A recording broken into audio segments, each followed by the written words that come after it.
आमचा मूळ अर्ज जे आहे 15/6/2026 आम्ही दिलेलो.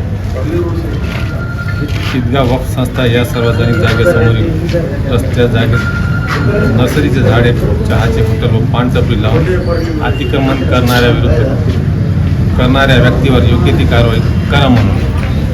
पण आतापर्यंत काही कारवाई झालेली नाही.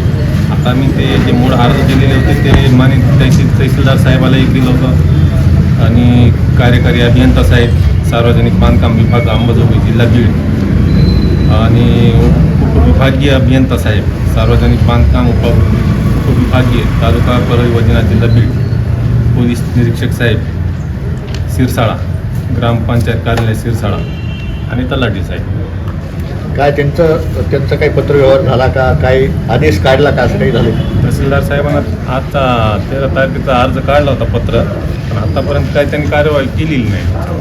काय नेमकं त्या ठिकाणी काय अडचण होती? मस्जिद परिसरामध्ये जे अतिक्रमण केलं तुम्ही आरोप करताय, काय नेमकं मस्जिद परिसरामध्ये येणाऱ्या जाण्यासाठी त्या ठिकाणचे जे काही नमाज पठण करण्यासाठी लोक येतात त्यांच्यासाठी काय अडचण होती? नेमकी कशासाठी तुम्ही ही मागणी करता? ते जी जागा आहे एकतर नमाज पढण्यासाठी किंवा देवस्थानाची जागा आहे. मंदिर असो, मस्जिद असो, ईदगाह असो किंवा दर्गा असो, ह्या जाग्यावर कोणाचाच अतिक्रमण नसावं.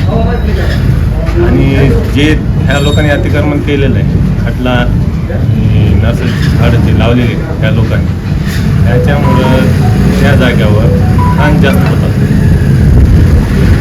आणि त्या जागेवर जे लेकरं येते शिकायला त्यांना त्याच्यापासून